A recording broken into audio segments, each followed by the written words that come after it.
जिसका आपके साथ कर्मों का लेना देना होता है वही बेटा बनकर, बेटी बनकर, दामाद बनकर और बहू बनकर आता है। लेना देना नहीं होगा तो नहीं आएगा। इसलिए आज की ये कहानी आपको बहुत कुछ सोचने पर मजबूर कर देगी। इसलिए इस कहानी को अंत तक बड़े ध्यान से देखिएगा और समझने की कोशिश कीजिएगा। आज की ये कहानी कर्मों के खेल की, कर्मों के लेन देन की है। एक फौजी था, उसके माँ नहीं, बाप नहीं, शादी नहीं की, बच्चे नहीं, भाई नहीं, बहन नहीं, अकेला ही कमा कमा के फौज में जमा करता रहा। तो थोड़े दिन में एक सेठ जी जो फौज में माल सप्लाई किया करते थे, उनसे उनका परिचय हो गया और दोस्ती हो गई। सेठ जी ने उन्हें कहा, जो तुम्हारे पास पैसा है वो उतने के उतना ही पड़ा है, तुम मुझे दे दो, मैं कारोबार में लगा दूंगा तो पैसे से पैसा बढ़ जाएगा। फौजी ने सेठ जी को पैसा दे दिया। सेठ जी ने कारोबार में वो पैसा लगा दिया। कारोबार उनका चमक गया, खूब कमाई होने लगी, कारोबार बढ़ गया। थोड़े ही दिन में लड़ाई लग गई। लड़ाई में फौजी घोड़ी पर चढ़कर लड़ने गया। घोड़ी इतनी बेकार और बदतमीज थी कि जितनी जोर से लगाम खींची उतनी ही तेज भागे। खींचते खींचते उसके गलफर तक कट गए, लेकिन वो दौड़कर दुश्मनों के गोल में जाकर खड़ी हो गई। दुश्मनों ने वार किया, फौजी भी मर गया, घोड़ी भी मर गई। अब सेठ जी को मालूम हुआ कि फौजी मर गया है, तो सेठ जी बहुत खुश हुए कि उसका कोई वारिस तो है ही नहीं। अब ये पैसा किसको देना? अब मेरे पास पैसा भी हो गया, कारोबार भी चमक गया, लेने वाला भी नहीं रहा। ये सोचकर सेठ जी बहुत खुश हुए। कुछ ही दिन के बाद सेठ जी के घर में लड़का भी पैदा हो गया।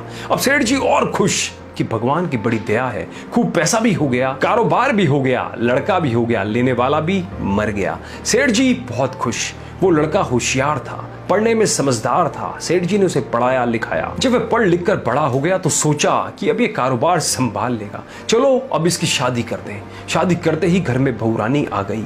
अब उसने सोचा कि चलो बच्चे की शादी हो गई है, अब कारोबार संभालेगा। लेकिन कुछ ही दिनों में बच्चे की तबीयत खराब हो गई।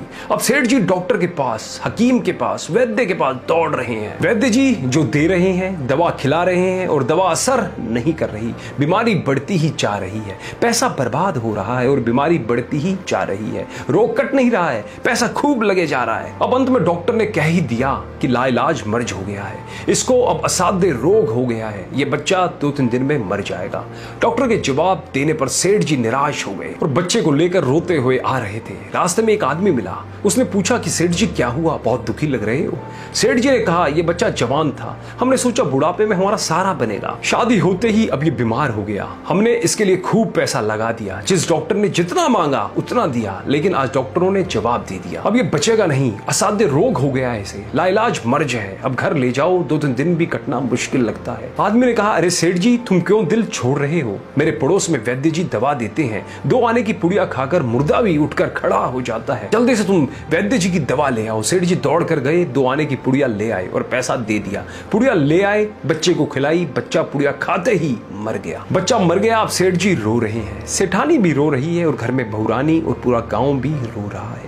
गांव में भी शोर मच गया कि बहुरानी सेठ की कमर जवानी में टूट गई। सब लोग रो रहे हैं। तब तक एक महात्मा जी वहां आ गए। उन्होंने कहा कि सेठ जी क्यों रो रहे हैं? लोग बोले, इस सेठ जी का एक ही जवान लड़का था, वो मर गया, इसलिए सब लोग रो रहे हैं, सब दुखी हो रहे हैं।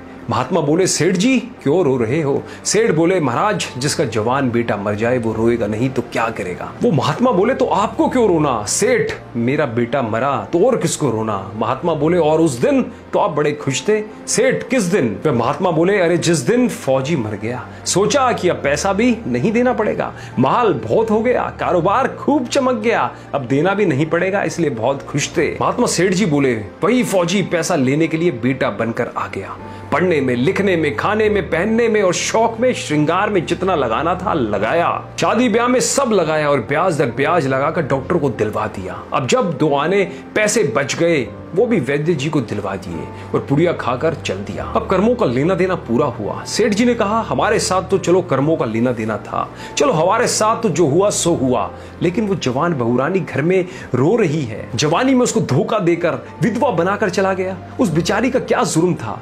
फिर उसके साथ में ऐसा धोखा क्यों किया? महात्मा बोले, ये वही घोड़ी है जिसने जवानी में उसको धोखा दिया, इसने भी जवानी में उसको धोखा दे दिया। बेटा बनकर, बेटी बनकर, दामाद बनकर और बहू बनकर कौन आता है जिसका हमारे साथ कर्मों का लेना देना होता है? लेना देना नहीं होगा तो नहीं आएगा। इसलिए दोस्तों, अपने जीवन में कोई भी कर्म करो तो जागरूक होकर करो और भूल से भी किसी के साथ छल कपट मत करो। छोटे से फायदे के लिए हम ना जाने क्या क्या कर देते हैं, इसलिए छोटे से फायदे के लिए किसी के साथ भी किसी की बद्दुआ मत लो और जो भी कुछ भी हो सके अच्छा कर्म करो। कहानी अच्छी लगी हो तो औरों के साथ भी ज्यादा से ज्यादा शेयर जरूर करें, जिनसे वो भी प्रेरित होकर अच्छा कर्म कर सके।